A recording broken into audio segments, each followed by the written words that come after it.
Hello and welcome. I am Exit Light and this is my channel. Hello, Rob. Hello, Tracy. I was supposed to say podcast, wasn't I, Rob? You were, yeah. What? You know, I get it. But How nothing are but you? professional. I know. If that's one thing they can say about us, we're professional. How are you today, Rob? I'm okay, thank you. How are you? I'm doing pretty good, actually. Today we are talking about Haunted haunted, lakes. haunted bodies of water. And as Rob and I know about each other, we don't like a river, we don't like a lake, we don't like a pond. I don't even like a puddle. So, give me a give me a swimming pool and make it shallow. But I don't like feeling like there are things underneath my feet. How That's about you, Rob? I just saw in I don't even know. I think it was a lake.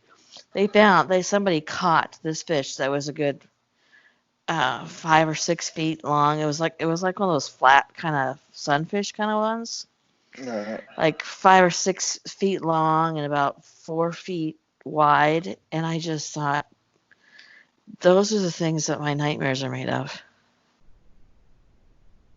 To have Yeah. that swim underneath me without me knowing it.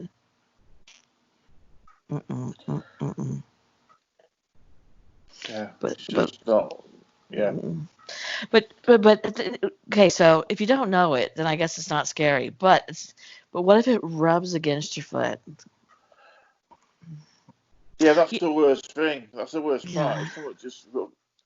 If someone just rubs against your foot, it's the innuendo and the what it could be and the Yeah. suspense of is it a great white shark? Is it a megalodon? Yeah. Well, we have alligator carp here and what pikes. You know what you would see me do? You'd see me What? be Jesus, because I would run across that water.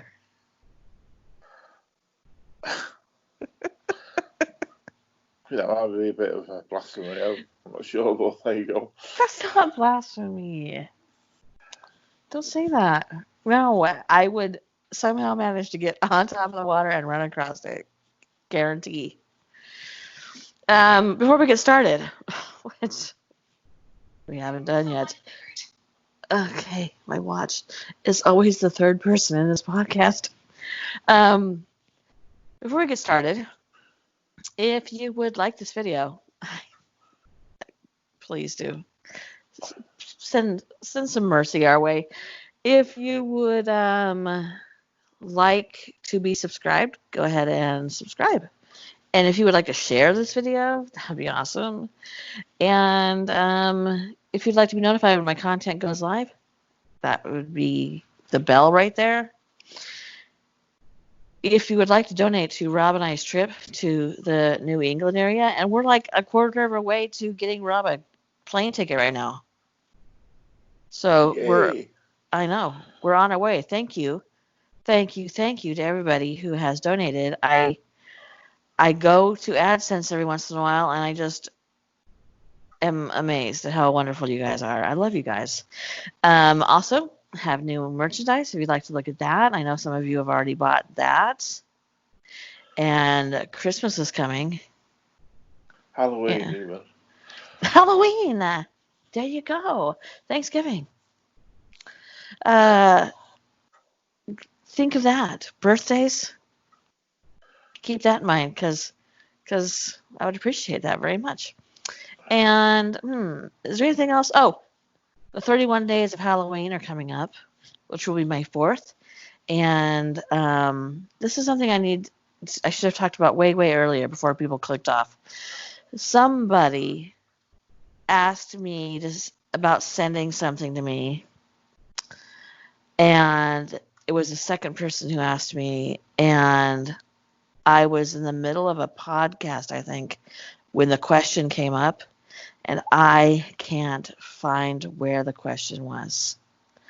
So if now I already do have a story that was sent, but if you are the person who asked me and are thinking, well, I thought she wanted people to send stuff in, I do, and I can't find it. I've been looking and looking, so please down below say I would like to send something in. I was that person.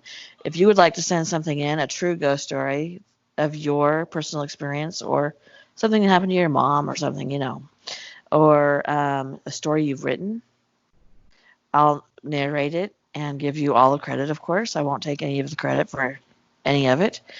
We would like this Halloween to be a real community event. So you guys feel really a part of the fun of us doing the 31 days of Halloween, because we have a really good time. And I bust my butt. And I've already started putting things in the queue. So that's it, I think. Is there anything else, Rob? No, I think you've covered everything there. Okay. Was that snarky? Hey? Did you just tell me I talk too much? I think you've covered everything there. Okay. Start already. We know you started the podcast and you're having a go. Okay. Well, so what we're going to do is talk about haunted bodies of water. And what do you think about you going first, Rob? Oh, can I say one thing? Yeah, Christian. I put up a podcast yesterday and it was about haunted Spokane. You guys, nobody's listening. Please go and listen, because this is where I grew up and I have stories about these haunted places that I have been to. One of them, by the way, was the Fox Theater, and I forgot to add this. I was in a movie once. Yes, I know. I auditioned and everything. Did I have a speaking part? No. But I'm in a movie, and it premiered at this haunted theater, so it was a huge big deal. And I went, and if you rent this movie somehow, stream it. It's called Vision Quest. It's got what's his name? The guy from Stranger Things, Matthew. McConaughey. No, I don't have time to rev up that hamster in my wheel. You look in the crowds, and you will see a 15-year-old exit light. She's pretty cute. Okay, I forgot to tell you guys that story about that haunted theater. All right. Would you like to get started? Yes, Connecticut. The Garden Lake. Excuse me. You'll find more humour than horror in Connecticut's Garden Lake. In 1895, the area's local grocer decided to move from south side of the Garden Lake to the east side. While many would simply build another house in their new location, the grocer wanted to keep this two-story house he already owns. His solution is ridiculous, but it was wait for the lake to be frozen, slide his house and all its contents, including a piano, over the ice. Mm-hmm. This is a true story, by the way. So, Okay. anyway, all went well until the ice cracked and the house slowly sank into the water. Not being able to pull it free from the lake's icy grip, the home sat there until spring, when it plunged the rest of the way into the bottom of the lake. Whoops. Do you think your insurance covers that? No, but listen to this.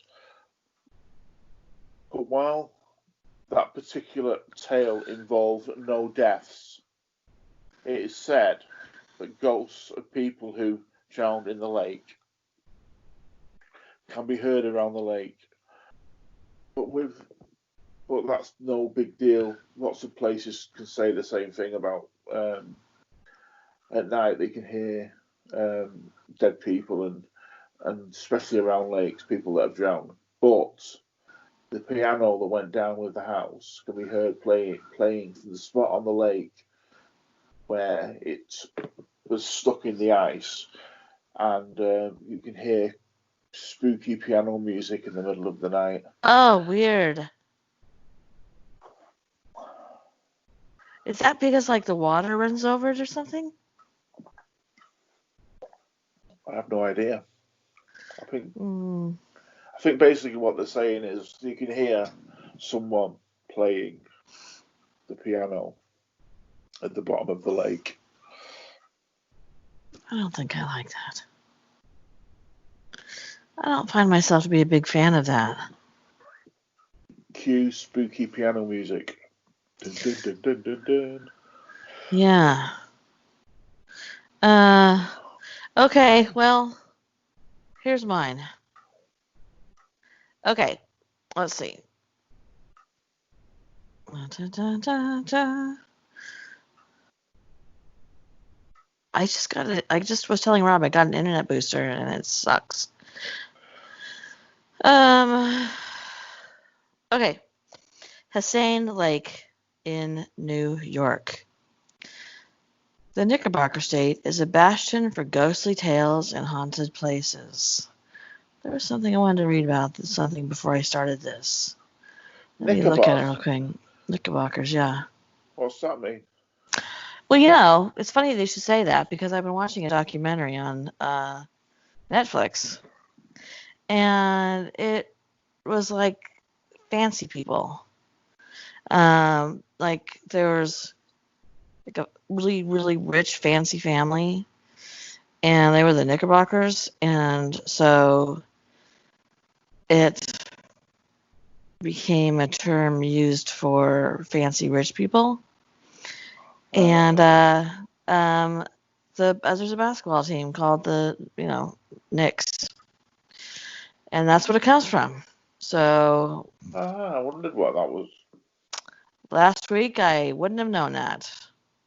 See, it's educational this as well as being, factual. You learn things. I know, right? See, we're doing some good here. All these kids homeschooling right now, just listen. Maybe don't. Have your parents listen and they can tell you what was appropriate. All right. The Knickerbocker State is a bastion for ghostly tales and haunted places.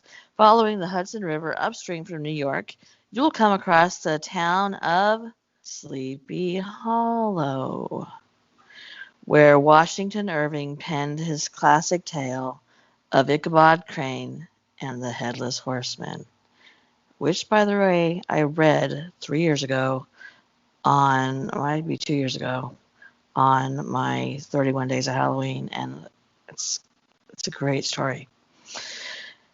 Keep following the river even farther, and you will reach Bear Mountain State Park and Hussein Lake. Perhaps the inspiration for the Hussein soldier looking for his head. Hussein Lake is a peaceful, crystalline body of water that sits at the base of a mountain. While no swimming is allowed, I'm going to tell you why in a minute. The lake is a perfect spot for kayaks and canoes, and because of the story of how the lake got its name, many folks wouldn't care to take a dip in it anyway. Do you want to know why you can't swim in this lake? Yeah. Okay.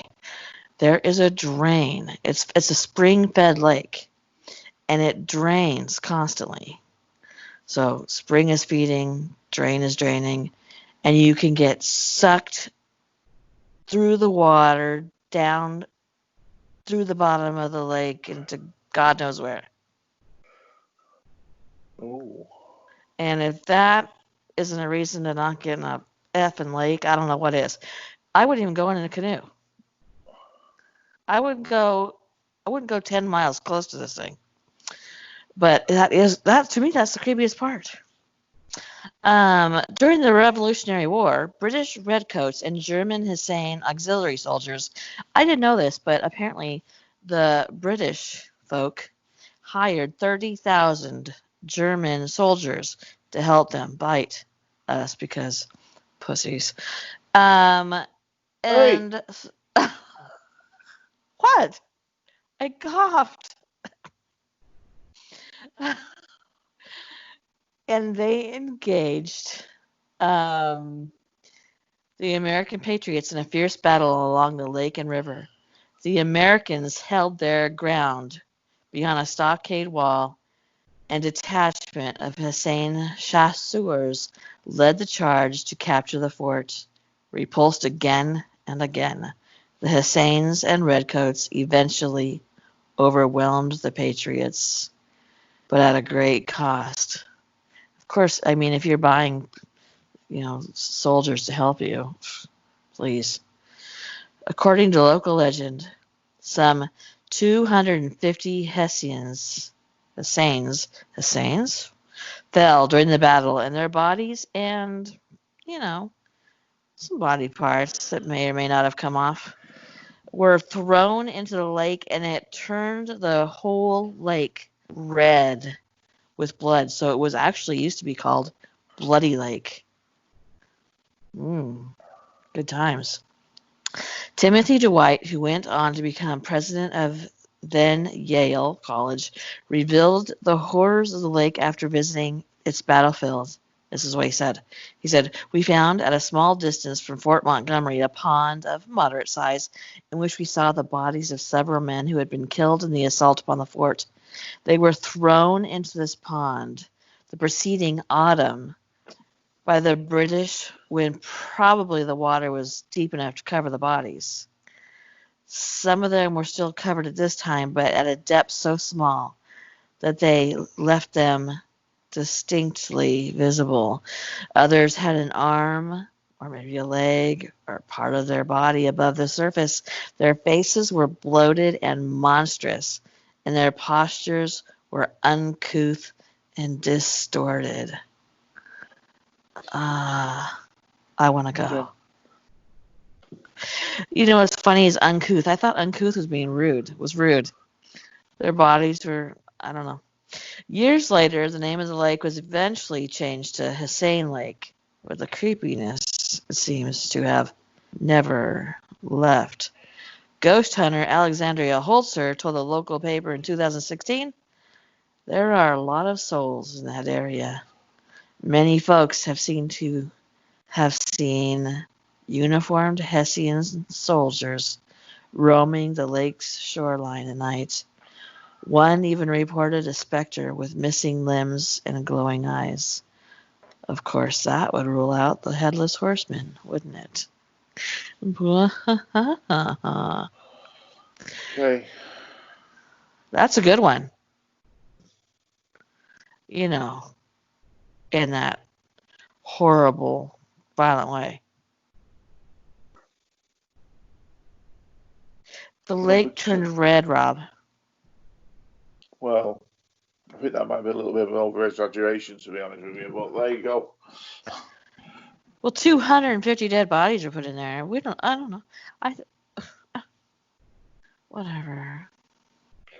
I think maybe you're overselling it. It was called Bloody Lake. Cool. I think that you're just, bummed that you lost that war. Whatever. We didn't lose the war. Oh. We just couldn't be bothered in the end. You're like, I've had enough. Where's my tea? Yeah. Let them go. Yeah. Anyway, I don't want to rewrite history or anything, but I do believe it was we don't have to talk about it. I do believe it was the French, by the way, who came and helped kick your ass. But it's, it doesn't, whatever. Go ahead with your next lake. New Hampshire. The local real estate listings say Haunted Lake. It's actually called Haunted Lake. Oh, well, that should give you a clue, I would say. Yeah, they did. Typical Americans. We didn't think too hard. What should we call this haunted lake? Haunted lake, that'll do. We couldn't be bothered, Rob. Yeah, too many French people. But anyway, the local real estate listings say Haunted Lake is a peaceful, tranquil place featuring shallow pond, rimmed birches, whatever that means, pines, and summer cottages. Birch trees. All right, okay. I'm assuming, right? Rimmed birches? Yeah. I don't know. Maybe it's a bird. Some kind of soup. I don't know. Go ahead. The lake offers fishing, scenery, delightful shades, and unexplained weird noises. According to folklore, centuries ago, a massive forest fire swept through, killing everything and everyone living around the lake. The Native American and European settlers in the aftermath of the fire were more than a little spooked by the charred trees and burned out landscape. After that, the little pond was called Haunted Lake. In 1753, survivor Matthew Paton only added to the little pond lore when he wrote this in his diary while camping near the pond's outlet soon after darkness, saying there commenced groaning and shrieks of human beings in distress, and these continued till early morning. The pond took on identity of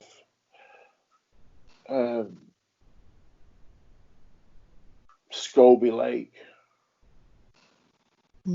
When the family of the same name built a mill there, of course, it didn't end the spookiness surrounding the pond, especially after they uncovered some skeletal remains on the lake shore.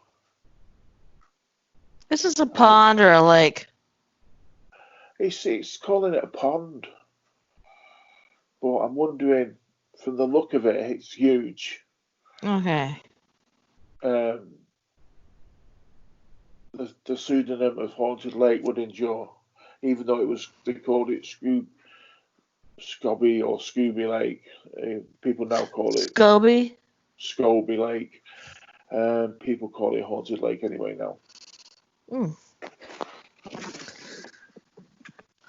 Well, I'm not a big fan of... Oh, shoot. Did you hear that? Something like Sparky is going off on my microphone, and I don't know why. Sorry if that just killed your guys' ears. Here's the thing. Don't go to the Devil's Bowl, the Devil's Field, the Devil's Creek, or anything called Haunted, and you'll be okay. Okay, are you there, Rob?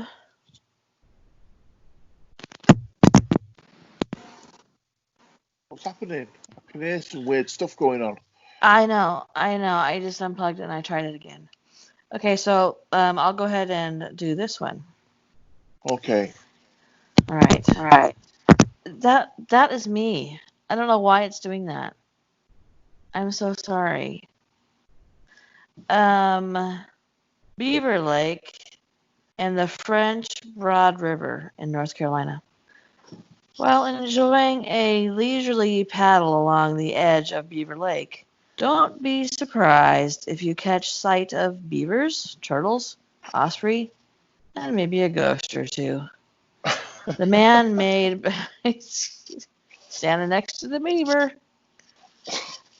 Man-made Beaver Lake near Asheville, North Carolina is said to have a reputation for ghostly activity after a number of drownings and suicides that have occurred there.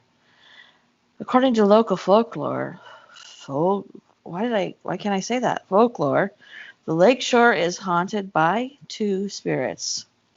One is believed to be that of a young man who drowned in the 1970s, while the other is that of a young woman who committed suicide.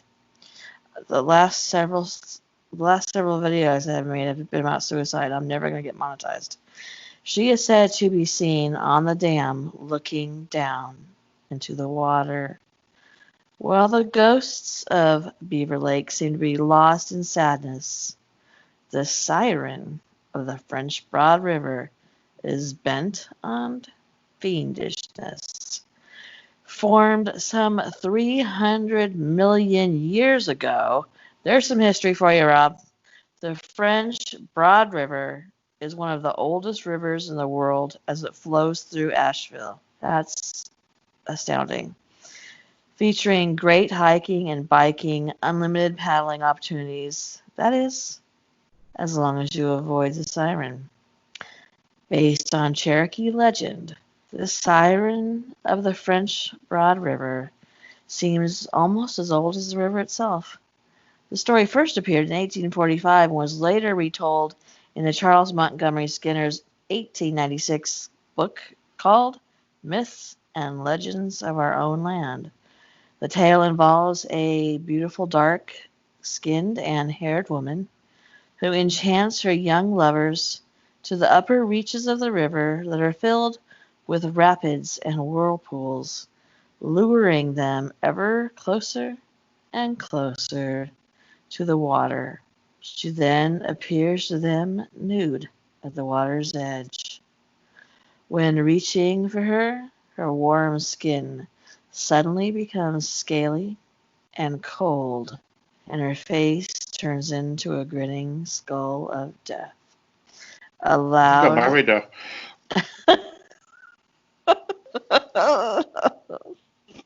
a loud, devilish laugh rings through the forest as her victim is yanked under the water, never to be seen again. That's scary. Yeah, very scary. All right, your turn. Can you do another one for me? One Yes, of I yours, can. thank you very Yeah, much. absolutely can. Okay. Blackwater River in Florida. The Blackwater River is considered a favorite spot for canoeing, kayaking, and camping in Florida's Panhandle. P.S. It's full of alligators. I just don't understand. I am not getting in anything with alligators. Streaming through the undeveloped lands, paddling this river is said to be like going through a beautiful tropical rainforest with giant lizards that will eat you. But beware, for the Black Water has two mysterious and sinister residents in its midst, and they're not even counting the alligators. Locals will warn you to be careful when taking a dip. Swimming in this water should be, nobody should have to warn you. They say that there's a deathly pale looking woman with long jet black hair that smells of rotting flesh who will drag you under the water, attempting to drown you in the river. So far, only a lucky few have escaped her vile clutches. Have they thought, alligator? While in Blackwater River State Park, a woman wearing a long white gown is covered with blood. She is said to appear near the oldest white Atlantic cedar tree in the park. Legend says that she was sacrificed there in bloody rituals, as were many others. Rumors now say that people who visit the spot experience chills and have the feeling of being suffocated as the result of all the sacrificial rituals that took place here at this tree. And one final warning. If you do see this ghostly woman in white, don't look her in the eyes and run away. Otherwise, you could be next. I think I'll do one more final warning, and that is don't swim in that water.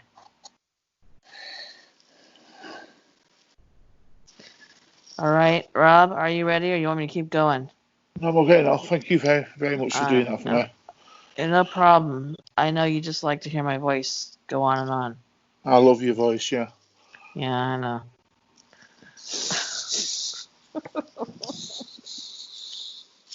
Hang on, I can't get my glasses on. Lake Ronkonkoma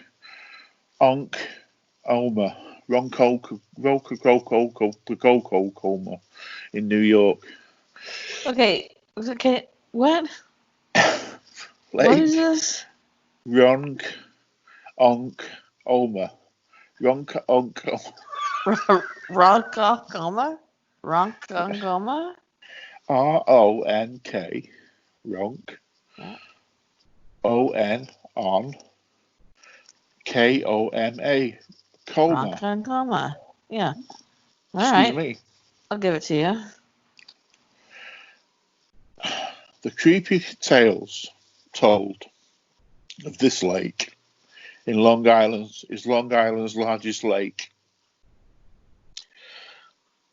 Say that it's deep, dark abyss with no bottom, which I find very hard to believe. It's so cold that spirits of ice skaters have been seen skating across it when it wasn't even frozen. However, the most prominent legend has all the ingredients of a Shakespearean tragedy. Do you know who Shakespeare is, Tracy? You're kidding me, right? Yeah, I just wondered if you knew who he was. Do you know where he was from? Do you know his nationality, by the way? I just wondered. Yes, I do. Thank you. He was Do from you Stratford. know? Okay, if you want to talk about Shakespeare, do you know that he invented something like 35% of the words we use today? Yes, without Shakespeare, we'd still be grunting. Well, you would for sure, but yeah. Oh, I'm sorry. I just figured if you were going to be picking on me, I would pick on you. But anyway, yes, that's an interesting fact. it was born in a place called Stratford upon Avon in the Midland area of the United Kingdom near Oh, Birmingham. hmm. Birmingham. Um, I haven't been there. no, you're probably better off not going. To be quite honest with you. Rob doesn't like my British impression. Like, what's what I'm trying to say? My Accent. accent. When I try to do a British accent, Rob just, well, not only Rob, but his kids actually tell me that I sound like an idiot. But, you know, Clever. They're clever, my kids. Grace told me the other day, this is not the time for that, Tracy. Sorry, my bad. Anyway, getting back to Lake Ronky Donkey Donkey. Um, Badonkadonk. However, the most prominent is Shakespeare tragedy. Two young star-crossed lovers, a beautiful Native American princess and a steadfast colonist pledging undying love for one another on the banks of the lake, forbidden to see each other. They used the lake to float to float love notes written on birch bark back Aw. and forth to one another, proclaiming their enduring devotion. Aw. Finally, they agreed to marry and run away together, but they were found out. A fight ensued, and the brave young colonist was killed. Overcome by grief, the young maiden paddles her canoe to the deepest part of the lake, tying a rock to her body. She then cast herself into the waters, but not before casting a sinister curse on the entire lake, Oh. saying because her love was unfulfilled, one young man will drown in the lake every year from then on. Now here's where it gets bizarre. Here's where it gets bizarre. I thought you got Here. bizarre few sentences before this. Anyway, folks around the lake say at least one person has drowned every year for the past 200 years, with most of them being young men. Dun, dun, Really? dun. By the way, I think your microphone's rubbing against something.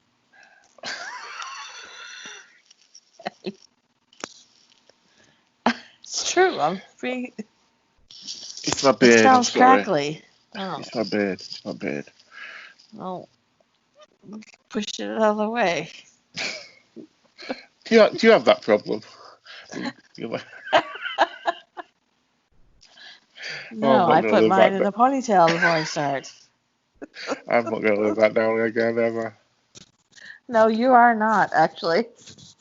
I write these down. Yeah. You didn't let me do my introduction, by the way. Oh, shoot, I didn't. Okay, Rob has an introduction. Go for it. I said, do you have anything else you'd like to say? And you said, no, I think you've covered it all. Right, my introduction, right? So imagine this is the beginning of the podcast. Let's start over. Okay. Around the world, there are lots of haunted places and buildings, and some say people can even be haunted by their past.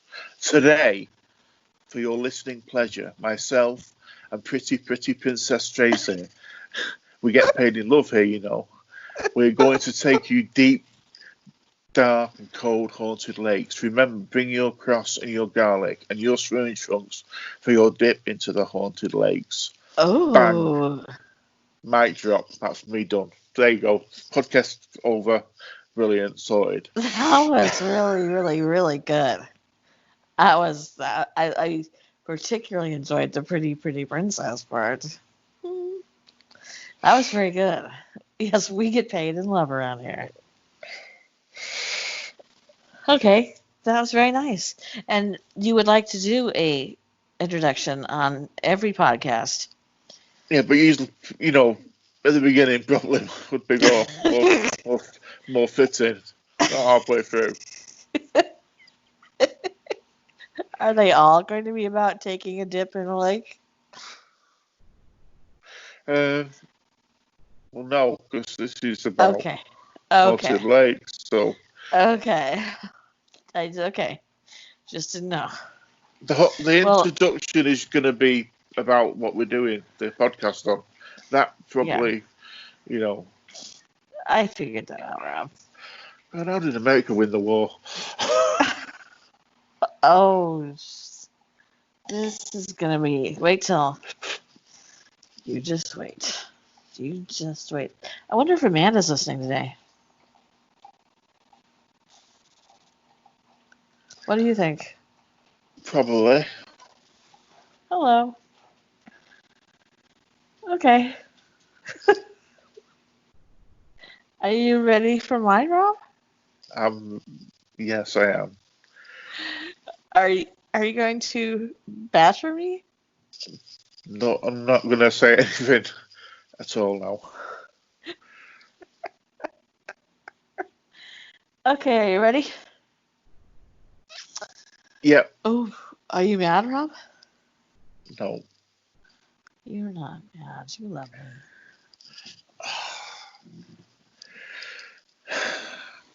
Go on. Okay. Tombigbee River in Alabama. And by the way, it's not Tom Bigby. It's Tombigbee, like one word. Tales of ghost ships and phantom vessels are common folklore along both coast and the Great Lakes. Fleeting images of ships disappearing into the fog have been reported by sailors and beachcombers alike. Over the years, witnesses have reported seeing the phantom steamboat. Oh, did you hear that, Rob? Yeah, I heard something. I don't know what it is. I don't know why it's doing that. Over the years, witnesses have reported seeing the phantom steamboat of the Tombigbee fully engulfed in flames along the shore of Alabama's Tombigbee River near Pennington, Alabama. Side-wheeled paddle steamer Elizabeth Battle was the most luxurious riverboat on the river until disaster claimed her on a cold night. On March 1st, 1858, she was fully loaded with more than 1,200 bales of cotton and carrying at least 101 passengers and crew when the fire broke out on the main deck. Panic ensued as the blaze spread over the boat. Passengers, mostly in their night clothes, could only escape by the flames by leaping into the icy waters, which, by the way, have alligators. In the end, what was left of the ship sank, leaving somewhere between 26 to 33 people dead due to exposure in the freezing water. Soon after the disaster, ghost stories began to circulate of witnesses seeing the ill-fated Eliza Battle ablaze again near the place where she sank, accompanied by screams of people begging to be rescued. The sightings of the burning steamers are... Wait, what? Oh, the sightings of the burning steamers are said to happen mostly on cold and windy nights. Oh, that sounds a bit spooky. Yeah, I know. Ghost ships, haunted ships, that kind of thing is spooky to me. I love that film, Ghost Ship, with Gabriel Byrne. I thought that was really, really good. I don't think I've ever seen... Wait. Oh, wait. Oh, they find the ship out in the middle of the frozen something, right? Yeah. Yeah, that was a pretty good one. I think that was based on a true story. Yeah. Yeah. And the guy that tips them off about the ship, he's like the Grim Reaper.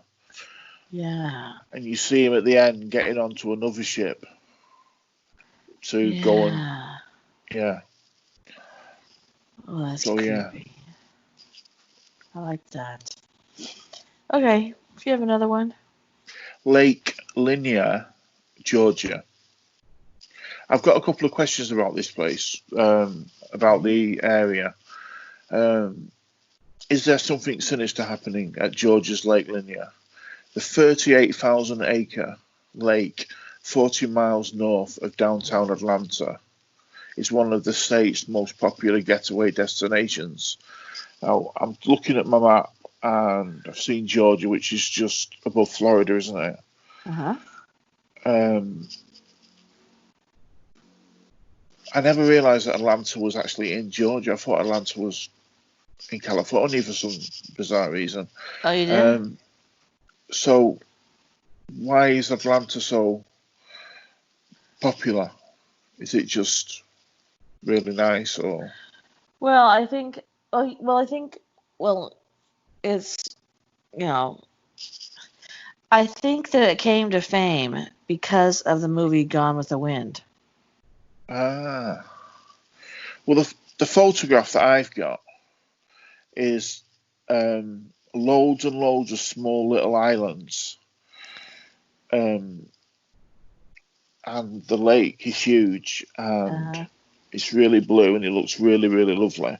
And each one of the islands has got a little bit of sand around them, and you can see boats that are moored to the shore, and it looks absolutely beautiful. But also, Atlanta is the capital of Georgia, so right, okay. I think it's like because of the movie Gone with the Wind and Atlanta burning, and I think that helps contribute to its huge amount of fame. Do you mentioned earlier about Florida and the Panhandle? Mm-hmm. Does Texas have a Panhandle as well? Yes, it goes up by New Mexico and Oklahoma. Yeah, Oklahoma. Yeah, it's okay. It's the worst. Texas. Everybody thinks that Texas looks like doodle-doodle-doo, and then like a tumbleweed goes through the road. But Texas is actually very lush and green in lots of places, lots of lakes. But the Texas Panhandle is if you guys live in the Texas Panhandle, love it there. When we moved here, I had to drive through. I never made that drive again. We drove through the Texas Actually, I did through the Texas Panhandle because we wanted to go up through Flagstaff and then down. It doesn't matter. But on the map, it said it was like a certain amount of miles. So let's say 200 miles. But it said it was going to take us like 6 hours. I called my husband and I said, that's not even possible. It has to be wrong, right? And he was like, no, it's gonna take you 6 hours. how is this possible to take 6 Country hours if I'm lanes. going like 75 miles an hour? I'll tell you why. Every 10 miles, there is a tiny. First off, this place does look like the desert. Like it is the things you've seen in the cowboy western movies. But every so often they have a grocery store, a hamburger place, a 7-Eleven, a church, and a graveyard. And I'm sure there's a school somewhere. And you have to go 30 or 25 miles an hour through the town, which is, 5 or 10 miles long. And then a couple minutes later, you come through another one. And they let you go 70, 75 miles an hour for about 2 minutes before You you have hit to the next stop. one. It's a nightmare. I highly recommend not driving through the panhandle of Texas if you plan on coming down this way. Okay. Well, There you thank you for go. that. Thank you. I just Just for the information. okay. Right. So that's popular destinations, which I've already said. However, grim stats show that for many it is their final destination. Constructed over 50 years ago, the lake is cursed with a ghoulish legacy. In making ways for water, workers unearthed and relocated. Oh, here we go. The remains of nearly 20 cemeteries before flooding the valley. No. These empty graves and score of ghost towns were then entombed under fathoms of lake water, Oh no. bestowing a fair share of strange mysteries to the area. You have to bear with me because there's quite a lot to this. By far the best ghost story is a spine-chilling tale of Susie Roberts and Delia Mae Parker Young's drive home in 1958. They missed the bridge and met their fate in the murky water. For over a year, it was a mystery what had happened to them until the lake released Delia's body from the deep. It must have been a terrible sight, wearing a blue dress. Her body was missing both hands. Her left foot was minus 2 toes. What? Blue dress. Her body was missing both hands. Her left foot was minus 2 toes. Even since the accident, there had been rumours circulating about the Lady of the Lake, a ghost with no hands wandering on the bridge in a blue dress trying to find her hands. It took 32 more years to recover Susie's body. In November 1990, a construction crew working on the bridge discovered a car with Susie's remains inside.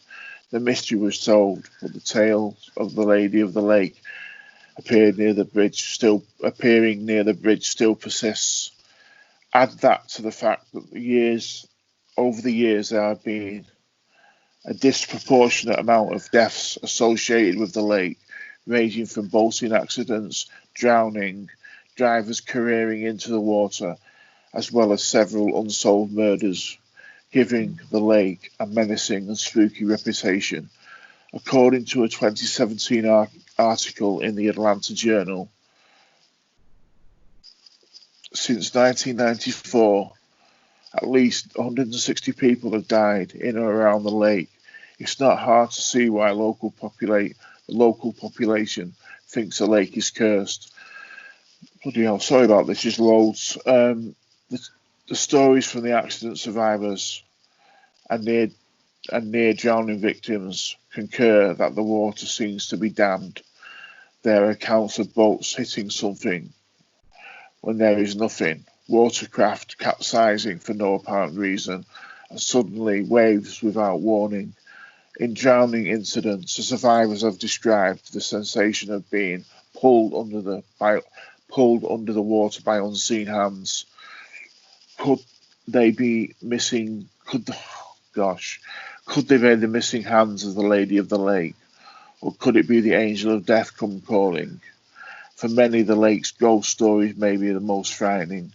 Several eyewitnesses have seen mysterious, ghostly rafts piloted by a shadowy spectre in the dead of night, similar to the boatman on the mythical River Styx.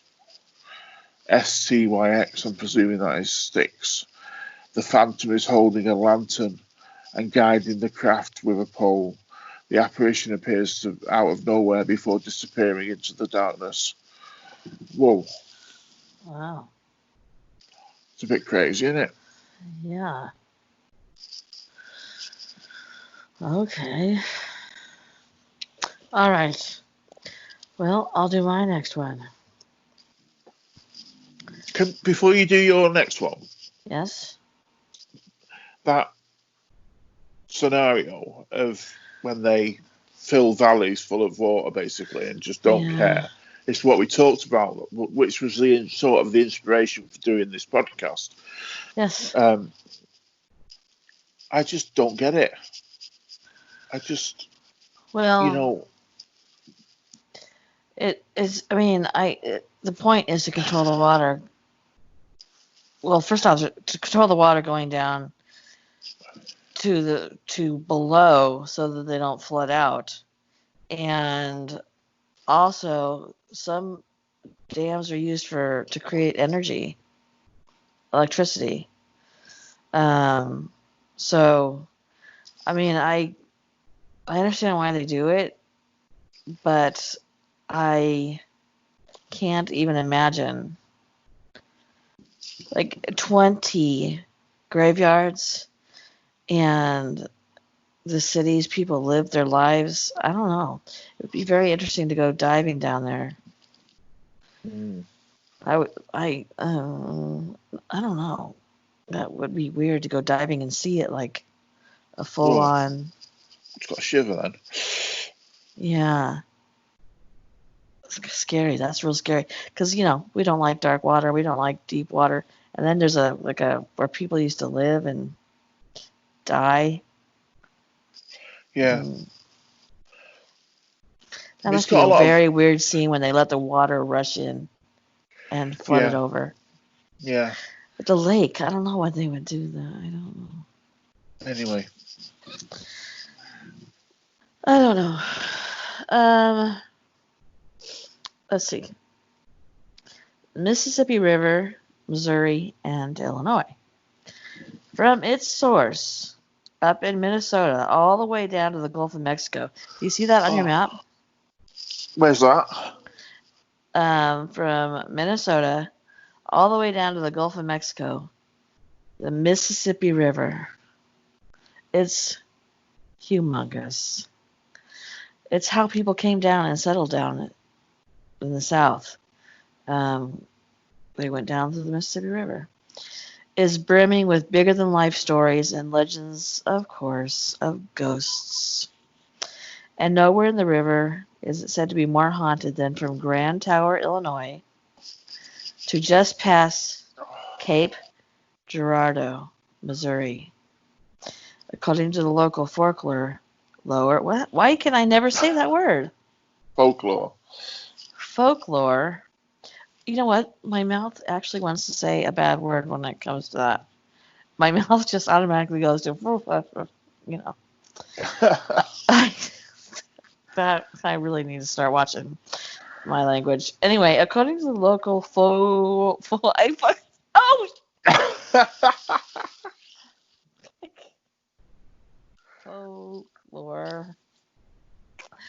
the paranormal activity likely stems from 2 massive boat accidents and one spooky reunion at Tower Rock. On an October night in 1869, the steamship Stonewall was traveling on the river when it caught fire in what became one of the worst disasters on the river. It is estimated that the death toll was somewhere between 200 and 300 victims. But nobody knows for sure because the passenger list was burned with the steamboat. Witnesses report watching the Stonewall burn for 2 hours before it finally sank into the river on that eerily dark and quiet night. 17 years later, on another October night, the steamboat Mascot's boiler exploded in a fire, engulfing the fire on that ship. Eyewitnesses said as the fire raged, the ship's smokestack fell over the gangplank, trapping all the passengers attempting to escape. Terrible. Psychics, yeah. Oh my God, fire and drowning. I don't know. Psychics say that the spirits of these dead from these disasters still remain to this day. They have told of seeing the ghosts of these tragic ship fires making lonely pilgrimages back to the water from the local cemeteries and seeing unearthly hands and fingers reaching out of the dark water. This is why we're not going in there, Rob. And it's also not uncommon for barge captains and crews to observe unexplainable lights bouncing across the water and hearing ghostly screams and cries for help while passing through this spooky stretch of river. I have to tell you, my husband and I have been thinking about taking a Mississippi cruise. You know, you take it on Yeah. and I think I just talked myself out of it. Yeah, I was just going to say, please don't do that, Trace. Yeah, I think I just went, maybe not. The nearby Tower Rock offers even more supernatural lore for the Big Muddy. The 60-foot rock formation has been a silent sentinel along the river throughout its entire history. Boatmen would celebrate passing it with a drink of good cheer. Pirates used it as an ambush spot. And Meriwether Lewis of the Lewis and Clark expedition, and if anybody did listen to my video yesterday, you know I'm an expert on Lewis and Clark. Was that like Superman? Yes. This is exactly Lois Clark. Superman and Lois Clark. No. Well, I was gonna say you haven't heard of Lewis and Clark, but well, yes, you have because you've heard of you. Anyway. What are you talking about? Lewis and Clark were explorers that went and explored the Pacific Northwest. No, I haven't heard of them. I've heard of Clark Kent and Lois Lane. Well, that's funny. That is funny. No, but it's not. I'm not meant to be. No, I know you're not, but it is ironic that is. Yeah. No, they explored the Pacific Northwest. So when I grew up, and all through grade school to high school, I even went to a high school named Lewis and Clark. So there you go. We were told, and I said this in my video that I put up yesterday, that we were always taught about the Spokane Indians and just the local Indian population. However, we were taught kind of like the Thanksgiving story, like we held hands, we sang songs, we smoked peace pipes, when in reality, that was far from the reality of it. But in between Native American stories that, I don't even know where they picked them out of because they were never violent. We learned about Lewis and Clark, and then Lewis and Clark. So, having grown up in Washington, I know a thing or two about Lewis and Clark. Anyway, Lewis and Clark, they wrote about its perils. They said, strong currents, thus meeting each other, form an immense and dangerous whirlpool, which no boat dare approach in the state of that water. But the spookiest story of the rock happened in 1839, Rob, when an entire wedding party's boat got caught in a giant whirlpool and sucked under the muddy waters. Only one survived. On that day, a baby niece to the groom was born and given the name as the bride. And 20 years later, to celebrate her birthday, She holds a party on Tower Rock. That's Why would not you do good. that? I can't even imagine. As the story goes, the gathering was suddenly astonished when members of the wedding party arise out of the Mississippi River and present her with a mysterious parchment scroll forewarning her of the Civil War. After delivering the prophetic message, the entire ghostly group once again disappeared into the murky waters of the river.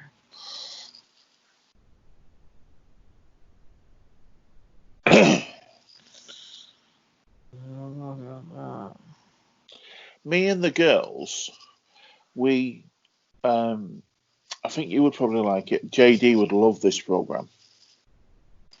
It's called River Monsters. Oh yeah. The guy that does it is actually from Cornwall. Oh, is he? Yeah, and Oh. he solves cases of people drowning and suspicious drownings He around the solves world. cases? Oh, Yeah, really? yeah, even like cold cases. When ships go down in rivers or in the sea. I know it's called River Monsters, but he will try and find out what happened to the people when it looks like they've been attacked by a creature of some sort. Oh, And I think you would really find it interesting. that is interesting. I mean, I've seen something called River Monsters where he goes to different countries and Holds fish. looks for literal monsters that they say are in the river. Is he It, an English guy? I I really I'm sorry I can't remember. Just trying to But think of his name. Yeah, I mean, it might be worth you watching it because it is really interesting. yeah. All right. Well, you're next. Okay. And by the way, I don't. Okay. Don't worry. Um, the Manch Swamp, Louisiana. Manchac. Uh, how do you spell it? Manchac. Uh, Manchac. I don't know. Nothing is creepier than a swamp, adrift in the murky water. Well, I'll tell you. Thank you. Nothing is creepier than a swamp. And if you've been a long time listener of this podcast, you know that I was taken to a swamp by my husband and my 7-year-old son. And I lost my shite and ran out of the swamps, and my Ray-Ban sunglasses fell off my head, plopped into the water. I thought I was an alligator. It was, it probably looked like the most ridiculous thing that ever happened. Go ahead. Anyway, adrift in the murky water. Be on the lookout for snakes, gators in the Manchac swamp. Mm. The spectral spirit of voodoo princesses who left behind a death wish that still plagues the swamp today. Located near New Orleans, the Manchac swamp is a web of waterways for a forest of bald cypress, water, tupelo, and freshwater marshes. Its resident ghost is said to be Julia Brown, who, before dropping dead in 1915, made a terrifying prediction to the townsfolk, singing, "One day I'm going to die, and I'm going to take all of you with me." Oh, That was nice of her. yeah. Offered to take them all on a trip to Oh, hell. I've been over this bridge a whole bunch of times. I've been over that swamp 1,000 times. I thought you had. I thought you'd mentioned it to me. Yeah, it just like hit me. Interesting. she was true to her word. The day of her funeral, a devastating hurricane ripped through the entire village, killing hundreds. So many, in fact, the locals claimed it was still common for skeletons to resurface today, drifting in the muggy swamp. The water was washing in the front door, said Louis Barbier, recounting his experience. We went through. We were all gone. All the camps down. This doesn't make any bleeding sense. Today, the only thing that remains of the island where Brown's village once stood is a mass grave where the dead were buried. Over the years, hundreds of people have experienced the sound of ghostly voices singing Brown's famous song. Both the 2009 A&E special Extreme Paranormal and the 2013 sci-fi series Haunted Highway, which I really, really loved with Jack Osborne. I like that too. I can't remember what the girl was called, but she's brilliant. She used to be on Destination Truth. What was her name? I love this girl.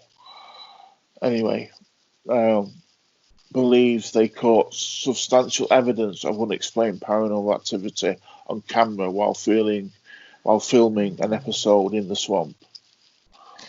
I didn't realize that was the name of the bridge. Also on what's it called? That show where they had the gator swamp people. Yeah. A couple of swamp people lived in the Manchac swamp, and so because they have floating houses or houses on stilts, but they really high. But that is the way we would take, because my husband worked in Hammond, Louisiana, and we would go that way and go over that bridge. And there was a year way after Katrina, but there was flooding. I mean, flooding. And I was coming down to the area to meet my husband, and the bridge, it was flooding so badly that the water was nearly to the top of the bridge, because it's low in some parts and it goes up higher in the swamp, and the houses were rising, and it was the people who live down there in those swamps are a breed of their own, because they're not social like to each other. They have a community and they like it that way, and they live off the land. They don't have, a lot of them don't have electricity or indoor bathrooms, or it's just a really old way of living passed down through history. And it was just interesting to see that, every once in a while these houses go up, and they're not like, they're shacks. They're shacks. And it was I called Shani. I was like, I don't want to get flooded off this bridge. But I've been over there lots of times. That's interesting. I didn't know. It's beautiful as well. Okay. My turn. Oh, I keep getting out of the page and going to look at what you're talking about, and then I can't get back onto my page. Okay. The Yampa River in Colorado. Stories of boaters encounter with La Llorona, or the Weeping Woman, have been told along the riverbanks all the way from Montana to New Mexico, which I also didn't realize that. And nowhere does the legend live more than on the shores of Colorado's Yampa River. I beg to differ. I think La Llorona lives more probably in Mexico than there. But where folk tale warns that if you hear La Llorona crying, You must run away as fast as possible. The legend of the Weeping Woman has been a part of Hispanic culture in the Southwest dating back to the conquistadors. It is said that La Llorona was the most beautiful girl in the village with long flowing black hair. She was very poor until she married a rich man. She loved him very much, and she blessed him with many children. Oh, I like that they say it like that. But she is heartbroken when she finds out that he is unfaithful. Here we go. In her despair and her jealous rage, she takes her 4 children to the river and casts each one of them into the river. It's only then, when she sees her young children sinking into the current, that she regrets her madness and rushes towards the water to save them. But as the story goes, she either falls, striking her head, or drowns, suffering the same fate as her children. And in death, her remorseful soul must now wander the shores of the river alone, weeping for her children. River boats to this day say they have heard her wailing along the river canyon, wearing a white gown. Of course, she is said to roam the river's creeks perpetually crying for her children. It's even been told that she is to be feared because some believe that she will drag an unsuspecting victim down with her into the watery grave like she did to her children.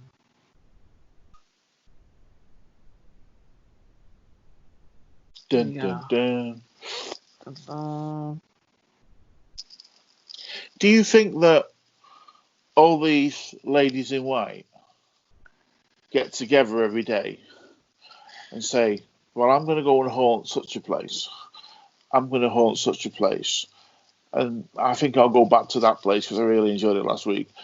And because there's so many lady in whites, it's like, you know, is it They the probably same have a lady? convention. Yeah. Is it one lady in white, or is it loads and loads of ladies in white? Which one is it? Because it's very confusing. Yeah, I think that's probably like Santa who needs helpers. There's one true lady in white, and then she dispatches the other ones to help her out. And they have a lady in white convention. They have lady in white tryouts. And there's free cookies probably. I don't know. It kind of irritates me, the lady in white stories. Yeah, there's so many. Yeah. There's so many that you have to think. Now, unlike other stories where we talk about cryptids and we go, there's so many stories that match, it has to be true. This one is not one of those for me. This one, I just think, my God, can we have some originality? Or maybe I'm wrong. And my fate is now sealed. You're going to end up being a lady in white. I'm gonna be at your house, Rob. I'm gonna be a Ooh. lady in white. Oh, I just think that that's I don't, but it's all over the world. I don't get it. That's not one I particularly fond of. What like it matters. Nobody asked me.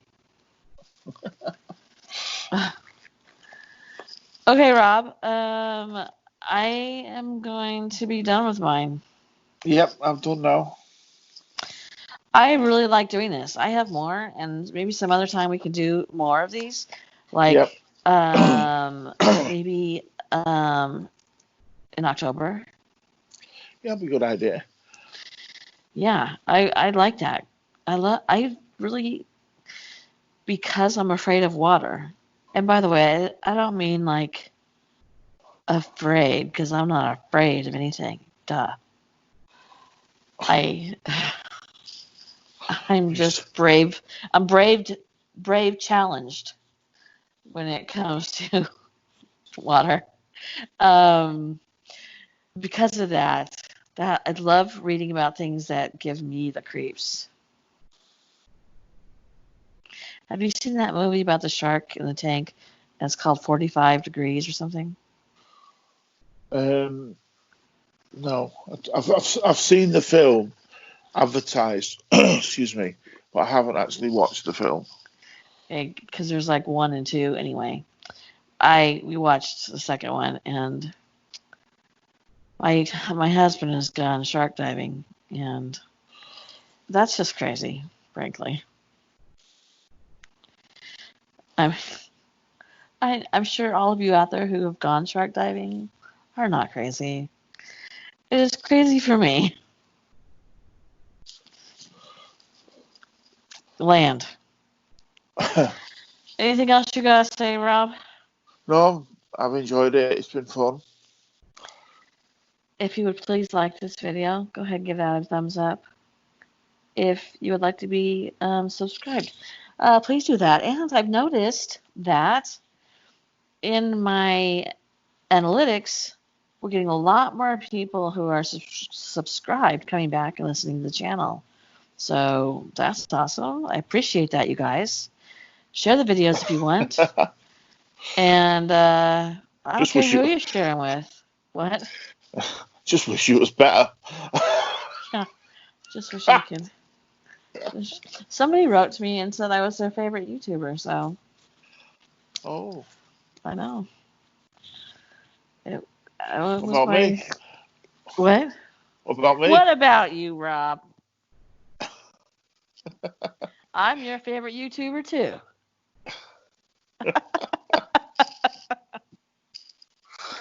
Anyway. Oh dear. All right, you guys. Thanks for coming and showing up and listening to us fight like Yeah. old married people. Okay. Good Stay night. safe and see you Yes. later. Good night. Bye.